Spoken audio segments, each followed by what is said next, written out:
I'd stand up for this country because this country was made by people, not by corporations. Alright guys, welcome back to my channel. Okay, today we have the honor of sitting with a true Canadian hero, a veteran who has served the country in the military.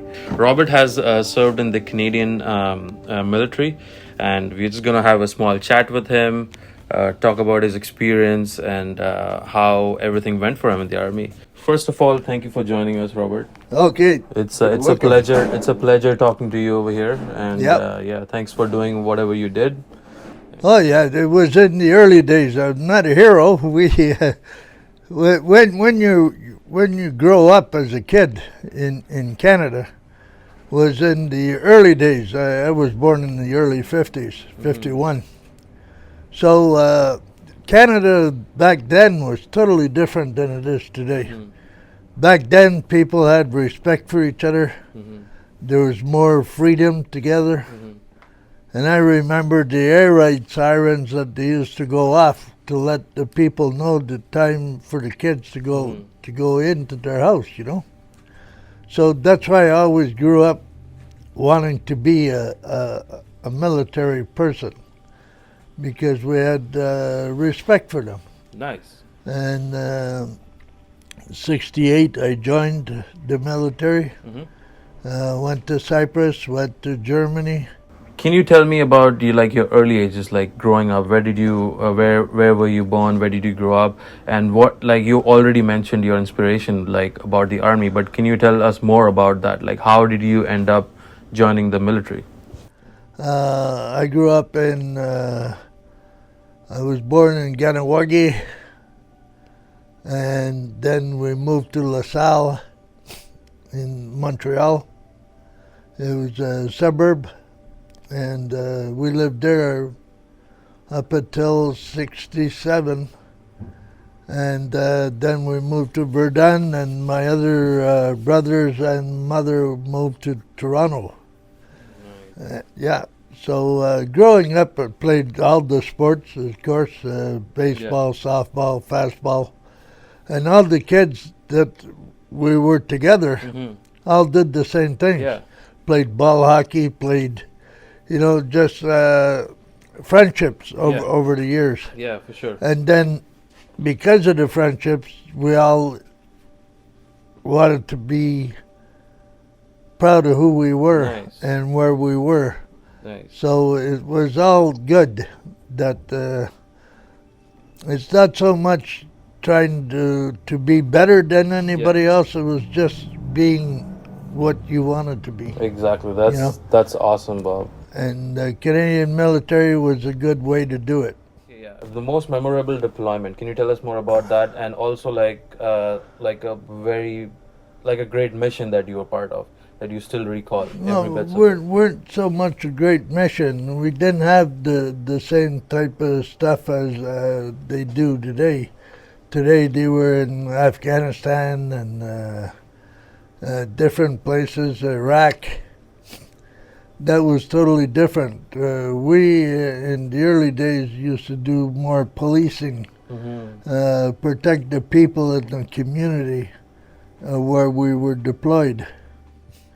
Germany, during when they had 1970, when they had the riots and they had unrest, the Canadian military helped the people to relax and to not worry about the final outcome, that things were going to work out the way they're going to work out. And I was always proud to be a Canadian overseas, because then you stood for what the people were here. Truth, honesty, willingness to help. Yeah. Okay, those days, you know, when people used to come to visit, we always had soup and sandwiches, and you know, so that if somebody was hungry, they didn't have to feel hungry anymore. They were given food, and you know, and about the transitions of coming back to Canada at that time wasn't so strenuous as it was from different deployments as of today, because the wars are different. You mentioned all your your inspiration, your most memorable deployment, but I truly believe like all of that also comes with the fair share of challenges as well, right? Oh yeah, there's Yeah. always challenges. Can you share some of your toughest challenges, like being a part of the military? Different thing, like different times you came back. It all depends where you were from. Like we had a lot of Canadians that were fighting in Vietnam. So when they came back, they were under total different circumstances. Like when you're in actual fighting all the time, it's hard to get out of that mode. Yeah. So it's I think the challenges between then and now is because the difference is what type of deployment you had. Yeah. Like during the early 60s and 70s, it wasn't as strenuous as it is today. A lot of people came back from Vietnam and other places with very stress conditions, PTSD, and other things that made them go through a different series of challenges. For sure. And even today, like they treat the military not as much as with respect, but they feel that they don't have to do the same thing. Where the kids, when I was a kid, it was always, you followed your grandfather or your father. My father was in the Air Force as a bombardier. Wow. And all my uncles were overseas, and the thing that got everything to do was pride in who you are, pride to be a Canadian. Like today, I would still do the same thing. Yeah. I'd stand up for this country because this country was made by people, not by corporations. Yeah. It was made by people so that people enjoyed people. Yeah. So, it's a big difference. And, it wasn't as stressful coming back to Canada from let's say, Cyprus or Germany, because the days were different. Today, a lot of things have changed. People are more angry than they used to be. Sure, like the transition from like military to civilian life won't be like that easy sometimes, right? So like No, how was your experience? How did you transition? Mine experience was good because everything was in a different time zone, and that's what I'm trying to say. Like some vets have really struggled because the community they're not aware of circumstances that they've been through. Like it's one thing getting to do things and getting to see things, Transition was easy because I kept busy in civilian life. Got a job right away. Yeah. Jobs were plentiful. And today I work at Darcy's Picks. Darcy's Picks, yeah, Darcy's Picks. We're gonna show you Picks. that too. So it's just like try to keep busy, try That's to awesome. keep moving, and always just pride in what I do. What advice do you have for the veterans who might be struggling? Find somebody you could talk to, somebody Yeah. that you could share your experience, strength, and hope with. Sit down and have a friendship. Friendships are really important, especially for vets, because sometimes their best friends have passed on, and they feel that their life is fading. Yeah. But it's really not. It all depends on your outlook.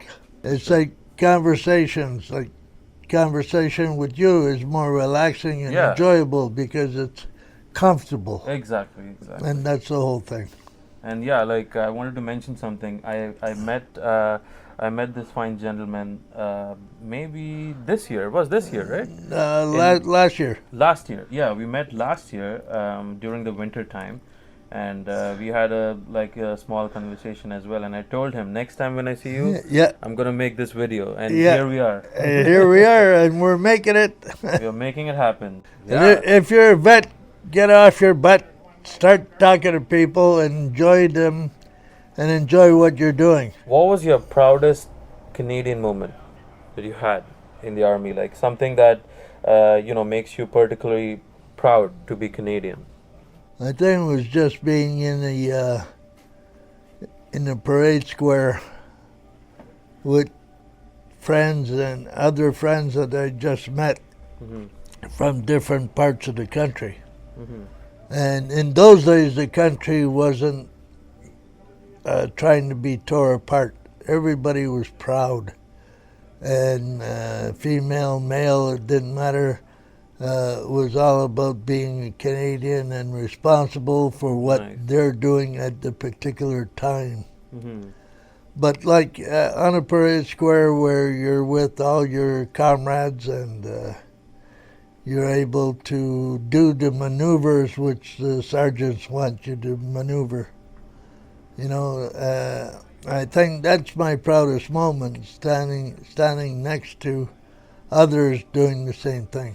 What's your future aspirations? Like, how do you plan to spend the rest of your life? And I'm sure you must be contributing to the community as well. Like, how do you do that? Can you share that with us? No, I try to do what I can as far as helping people, and because today there's a lot of different struggles. Today it's all mostly drugs, alcohol, and I attend programs for recovery. So therefore I'm in recovery. I'm always busy. I'm working with Darcy, trying to help him to regain his businesses. Yeah. Like we're starting a new business after he was working for 12 years, just 3 doors down. So now it's all new to us, and it's a new challenge, and that's what I like, challenge. I'm only 71. 71 is an old... Only 71. Only 71. Your contribution to Canada is like truly inspiring, and I would like to say thank you for doing what you did. Yeah. And you guys are the real hero, and we appreciate you doing everything you do. Well, I think, as far as heroes go, it's the guys that are struggling outside today, trying to find an apartment because apartments have way gone overpriced. And, it's hard to be homeless. And it's hard to try to put yourself in their condition.